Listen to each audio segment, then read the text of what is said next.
የዚህ አይነት መገናኘት ዋናው ዓላማ እንደዚህ ያሉ ቮይሶች ሌላ ጊዜ ለመደመጥ እድል የሌላቸው ቮይሶች ለመደመጥ እድል ስለሚያገኙም ጭምር ነው መስማቱን የፈለኩት። በአራቱም ጥያቄዎች የድምር የሆነው ሐሳብ የክሪኤቲቭ ቲንኪንግ ከሌሎች ቲንኪንጎች ያለው ልዩነት በደንብ ግንዛቤ መወሰድ አለበት። ስትራቴጂክ ቲንኪንግ ሲሆን፣ አናሊቲካል ቲንኪንግ ሲሆን፣ ሲስተሚክ ቲንኪንግ ሲሆን የራሱ ባህሪ ያለው። ክሪኤቲቭ ቲንኪንግ ማለት ልክ ወንድሜ ለጤና አንድ አፕሊኬሽን ሰርቶ በመንግስትም ይሁን በግል ያን አፕሊኬሽን የሚሰሩ ሰዎች ሊፈጠሩ እንደሚችሉ አስቦ ከነሱ በልጦና ተሽሎ መገኘት አንድ 10 ፈጥሮ በአንዱ ስኬት ማግኘት 9ኙ ደግሞ ውሃ ሊበላው ይችላል። ክሪኤቲቭ ቲንኪንግ ሪስክ ወሳጅ ነው የሚባለው ለዛ ነው። የፈጠርከው ሁሉ ገበያ ያገኛል ማለት አይደለም። የፈጠርከው ሁሉ ተቀባይነት ያገኛል ማለት አይደለም። ክሪኤቲቭ ቲንኪንግ እስካለ ጊዜ ድረስ ግን እነዛ ኮምፒት የሚያደርጉ ሰዎች የምትበልጥበት አንዱ አቅምህ ተሽለህ መገኘት ነው የሚሆን። ብዙዎቻችሁ ጋር ያየሁት አንዱ ስጋት ይሄ ነው። ሁለተኛው መንግስትን እንደ ትሬት እንደ አጋዥ፣ እንደ ደጋፊ፣ እንደ ገዢ ብቻ ሳይሆን እንደ ትሬት የማየት ዝንባሌ አይቻለሁ። ለምሳሌ ወንድም ያነሳውን የጤናውን ጤና ሚኒስቴር እንደዛ መጀመሩ ጥሩ ነው። የእናንተን ሲስተም አላቀውም፣ የጤናን አቀዋለሁ። የጤና የተጀመረበት ዋናው ምክንያት አዲስ አበባ ውስጥ በጣም በርካታ ፋርማሲዎች አሉ። ሰው ድንገት ማታ ያመውና መድኃኒት ፍለጋ እዚኛው ጋር ሲሄድ የለም፣ እዛኛው ጋር ሲሄድ የለም፣ እዛኛው ጋር ሲሄድ የለም ይባላል። በአንድ አፕ የሚፈልገውን ነገር በአንድ ሰዓት ማግኘት ሲገባው 3 ሰዓት የሚቆይ ከሆነ ያ በሽተኛ ሊጎዳ ይችላል። ሪሶርሱ እያለ በመረጃ እጥረት ምክንያት የሚጎዱ ሰዎች ስላሉ ለነዛ ኢንፎርሜሽን ፕሮቫይድ ማድረግ አለብን ከሚል ነው አንደኛው። አሁን ወንድም ያነሳው በጣም ክሪቲካል ሲስተም ነው። ኢትዮጵያ ውስጥ የሜዲካል ፕሮፌሽናል በጣም ውስን ናቸው። አጠቃላይ ሳይሆን በአንዳንድ ሴክተር ላይ ያለ አቅም ውስን ነው። ለምሳሌ በጉሮሮ ላይ ባለ በሽታ 50 ሰው ብቻ ቢኖረን ያ 50 ሰው 50 ወረዳ መሄድ ስለማይችል አንድ ሴንተር ሆኖ ኬዞች ወስዶ ቨርቹዋሊ መድኃኒት አዞ በሺዎች ማዳን ይችላል። በጣም ኢምፖርታንት ሲስተም ነው። የኢትዮጵያ ጋፕ ነው። በቂ ሙያተኛ የለንም። በሲስተም ታግዘን አንዱ ሙያተኛ ለብዙ ሰው እንዲያገለግል ማድረግ የሚያስችል ስለሆነ ወይም በኳንተም ሳይንስ ለምሳሌ 2 ሰው ቢኖረን በእያንዳንዱ ዩኒቨርሲቲ ያም ማስተማር ባንችል ያ 2 ሰው ቨርቹዋሊ በሺህ የሚቆጠር ተማሪ ሊያስተምር ይችላል ማለት ነው። እና እንደዚህ አይነት ሲስተም በጣም አስፈላጊ ናቸው ለኛ። ብዙ ደግሞ አይደለም፣ 2 ብዙ አይደለም፣ 10 15 20 መኖር አለበት። ከዛስ ጊዜው ኮንቨርጀንስ ስለሆነ እነዚያ 2 3 5 ያሉ ተቋማትና ምርቶች ይደራደራሉ እንዴት ኮንቨርጅ አድርገው በጋራ እንደሚሰሩ። አንደኛው በዳሽቦርድ ሌቭል ሲስተም አንድ ዘርግተው ያ ሰው ከፈለገ ወደዚህኛው ካልፈለገ ወደዛኛው እንዲሄድ ማድረግ ይቻላል። ኦር 2ቱ በጋራ ሆነው አንድ ሰርቪስ መስጠት ይችላሉ። ያን ያንተ ሲስተም እና ጤና ያለው ሲስተም በይዘት ምን አይነት መመሳሰል እንዳላቸው አሁን ስለማላቅ ማገናኘትና መደራደር ያስፈልጋል። በእርግጠኝነት ግን ጤና እንደዚህ ያሉ ወጣቶች ሰርተው ሲያመጡ በትብብር አግዞ እንደሚሰራ ጥርጥር የለኝም። ከሌለም የኔ መልእክት እሱ ነው፣ አግዘን መጠቀም አለብን ነው። ሁለተኛው ወጣት ያነሳው የኳንተም ቴክኖሎጂ ጉዳይ እንዳለው ነው። ልክ እንደ ኤአይ የኳንተም ኮምፒውቲንግ አቅም በከፍተኛ ደረጃ ማርሽ ቀያሪ ነው። ለምሳሌ የዛሬ 5 እና 10 ዓመት ታስታውሱ ከሆነ ይሄንን ቤት የሚሞላ ሰርቨር የዳታ ፋርም የሰርቨር ፋርም ብለን የምንገነባው በጣም ሰፊ የዳታ ሴንተር አይታችሁ ከነበረ አሁን ባለው በኤንቪዲያ ቴክኖሎጂ ምናልባት እቺን ቦክስ የሚያክል የዳታ ሴንተር አቅም ያለው ድሮ ቤት የሚያክል የምንገነባበትን ይተካዋል። ሳይዝ ብቻ ግን አይደለም፣ ኮምፒውቲንግ አቅሙ ኮምፒውቲንግ አቅም አደገ ማለት አንድ ሳይንቲስት ለአንድ በሽታ መድኃኒት ለማግኘት ዳታ ሰብስቦ ፓተርን አናላይዝ አድርጎ መድኃኒቱን ለማውጣት ዓመት የሚፈጅበት ከሆነ በኳንተም ኮምፒውቲንግ እና በኤአይ በ5 እና 10 ደቂቃ ያንን አናሊሲስ ይሰራው ይችላል። መድኃኒት ለማግኘት አዳዲስ ነገር ለማግኘት በከፍተኛ ደረጃ የሚያግዝ ነገር ነው። ያ ግን ቅድም እንዳልኩት ከፍተኛ የሃርድዌር ካፓሲቲ ስለሚፈልግ በንድፍ ደረጃ ብቻ ሳይሆን በኢምፕሊሜንቴሽን ደረጃ በኳንተም የሚታገዙ ሲስተሞች ለመፍጠር የዲጂታል 2030 ዋነኛ ዓላማ ቢያንስ ሀገር በቀል ሮቦት፣ ሀገር በቀል ስልክ፣ ሀገር በቀል አይፓድ መፍጠር የሚያስችል የሃርድዌር ማኒፋክቸሪንግ ካፓቢሊቲ መገንባት ነው። ክላውድ ብቻ ሳይሆን ከሶፍትዌር ወጥተን ሃርድዌር መገንባት ነው። እነዛ የሃርድዌር ሲስተሞቻችን የኮምፒውቲንግ አቅማቸው አድጎ ወንድሜ ወዳሰበው ደረጃ ለማድረስ እሱ እንዳለው የሁላችን ትብብር ያስፈልጋል። ተባብረን ከሰራን ኢትዮጵያን ማሳካት የምንችል ይመስለኛል። ሶስተኛው ከቡና ጋር የተያያዘው ጥያቄ እህት ያነሳችው በጣም ልክ ነው። ቡና አቴንሽን የሚፈልግ ለኢትዮጵያ በጣም ብዙ ሀብት እያመጣ ያለ ምርት ነው። ግን የኢትዮጵያ መንግስት ለቡና ሴክተር አቴንሽን አልሰጠም ወይ የሚል ጥያቄ ደግሞ በጣም ከባድ ጥያቄ ነው የሚሆነው። የዛሬ 5-6 ዓመት ኢትዮጵያ ከቡና ኤክስፖርት የምታገኘው ገንዘብ 700 ምናምን ሺህ ገደማ ዶላር ብቻ ነበር። ዘንድሮ ወደ 2.5 ቢሊዮን ዶላር ደርሰናል። ቡና እንደ ሌላ ጉዳይ አይደለም። ካልተከል ካልተንከባከብን፣ በጥራት ካልለቀምን፣ ካላጠብን፣ በዓለም ገበያ ካልተወዳደርን ከመሬት ተነስቶ 700 ሺህ 2 ቢሊዮን ሊገባ አይችልም። ስራ ይፈልጋል። ባለፉት 6-7 ዓመታት በግሪን ሌጋሲ ብቻ ክሎስ ቱ 9 ቢሊዮን ችግኞች ተክለናል።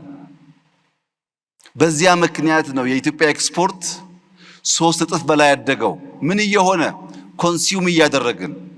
አሁን ዩጋንዳ ብትሄዱ 5% 10% አይሆንም ኮንሰምሽን።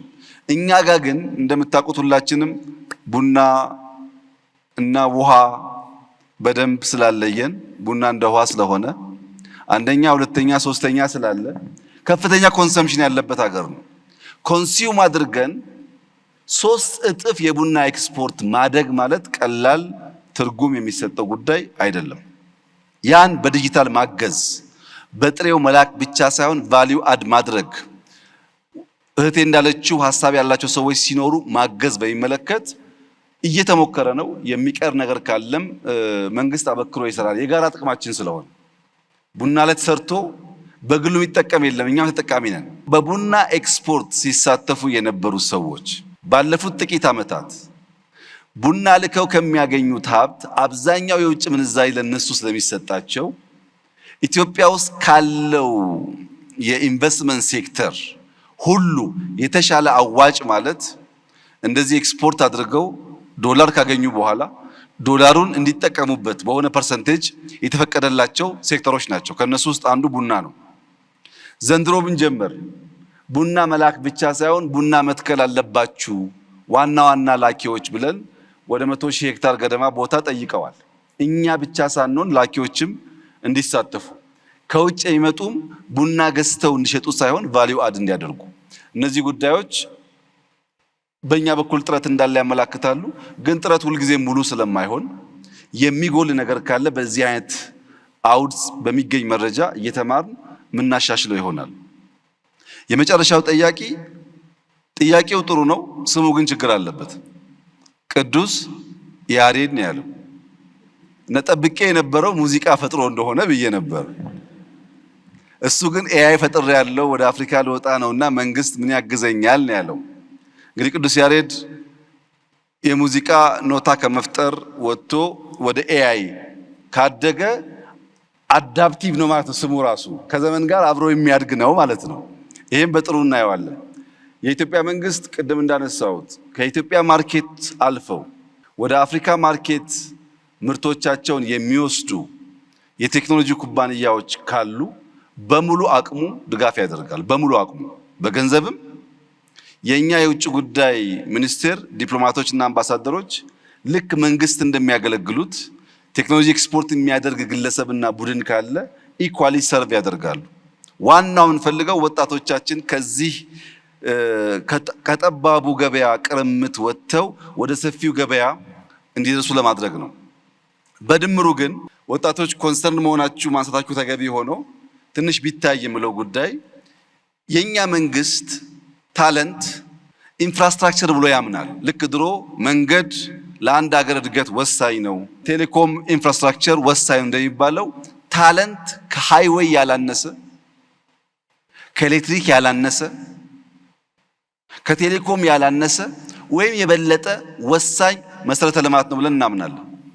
ይህም በማመናችን ምክንያት አንደኛ ሰመር ካምፕ የሚባል በአርቲፊሻል ኢንተለጀንስ በኢንሳ በመቶ የሚቆጠሩ ሰዎች በየዓመቱ ወደ ተቋሞቻችን ገብተው ተምረው እንዲወጡ ማድረግ የጀመርነው ታለንት ላይ ኢንቨስት ማድረግ መንገድ ከመስራት ጋር እኩል ነው ብለን ነው።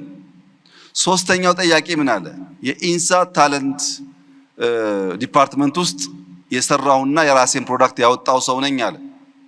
ኢንሳ ውስጥ ልክ እንደ ሌሎች ዲፓርትመንቶች ለታዳጊዎች ለታለንት ተብሎ የተዘጋጀላቸው ቦታ፣ አስተማሪዎች፣ ሪሶርሶች አሉ። ስራዎቻቸውን በእውቀት ታግዘው እንዲያወጡና ራሳቸውን ይችሉ የሚያስችል። ሶስተኛ በአብሮት ላይብረሪ በየዓመቱ ታዳጊዎች ይወዳደራሉ በሮቦት በኤአይ አይታችሁ ከሆነ። ሞስት ኢምፖርታንትሊ ግን ሪሰንትሊ የጀመርነው ስታርታፕ ይህን በኩራት መናገር እችላለሁ። በኩራት ኤአይ ያዘጋጀው G+4 G+5 ህንፃ ለስታርታፖች 3 ወር 4 ወር 5 ወር እዛ ተቀምጠው መብራት ሳይሉ ቤት ክራይ ሳይሉ ኮምፒውተር ሳይሉ የተሻለ እውቀት ካለበት ቦታ እያመጣ የልጆቹን ሐሳብ ፍሬያማ እንዲሆን አብቅቶ ከፕሮዳክት ጋር ግራጁዌት እንዲያደርጉ አንድ ብር ሳይከፍሉ ማለት ነው የማድረግ ዝንባሌ። በዚህ ዙሪያ ያላችሁ ሰዎች በድፍን አፍሪካ ብትንቀሳቀሱ አታገኙም። እንዲህ ያለ ነገር አታገኙም። ለምንድነው የኛ መንግስት ፎቅ ሰርቶ ኮምፒውተር፣ ኢነርጂ፣ ኢንተርኔት አድርጎ ወጣቶች ከሐሳባቸው ጋር መጥተው እርስ በርስም ተገናኝተው ለመንግስትም አክሰስ ኖሯቸው ፕሮዳክታቸውን ይዘው ማርኬት እንዲወጡ የምናደርገው ያላችሁ እንደሆነ ኢንቨስትመንት ነው፣ ግን እንደ መንገድ ግንባታ ነው። ታለንት ኢንፍራስትራክቸር ስለሆነ ኢንቨስትመንት ነው፣ እንደ ቴሌኮም ግንባታ ነው። ለህዳሴ ቢሊየንስ ማውጣትና ለወጣቶች ታለንት ቢሊየንስ ማውጣት ሪተርን ኦን ኢንቨስትመንት የሚገኝበት ጊዜ ይለያይ ይሆናል እንጂ ሁለቱም ለኢትዮጵያ በሆነ ጊዜ ያወጣንባቸውን ሀብት ይመልሳሉ። ይሄን ታሳቢ ተደርጎ የሚሰራ ስራ ነው።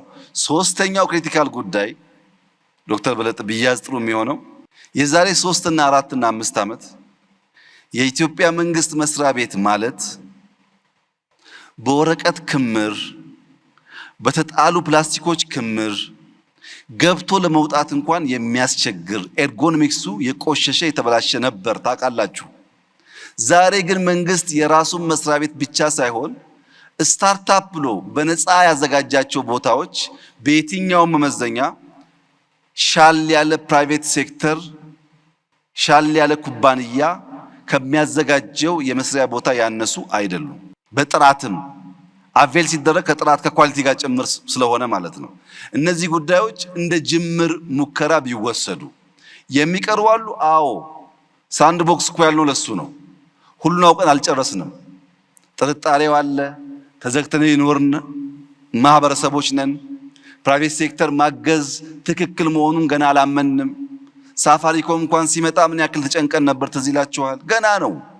እየተማርን እንደ ቅዱስ ያሬድ አዳፕት እያደረግን ከሄድን እናንተ የምታነሷቸው ችግሮች ይፈታሉ የሚል እምነት አለኝ። የመንግስት ኃላፊዎች ግን ከምንሰራው ስራ እኩል ታለንት ላይ ኢንቨስት ማድረግ፣ እነዚህን ትናንሽ ስታርታፖች ወደ ዩኒኮርን እንዲያድጉ ማድረግ፣ ገበያ እንዲያገኙ ማድረግ፣ እንዳይጠፉ ማድረግ ድምር ብቻ ሳይሆን ድርብ ኃላፊነት እንደሆነ ማሰብ ያስፈልጋል። እነሱ ከጠፉ እድገት ስለማይኖር እነሱን የማብቃት የመምራት ጉዳይ የሁላችን ኃላፊነት እንደሆነ ቢታሰብ መልካም ነው ማለት እወዳለሁ።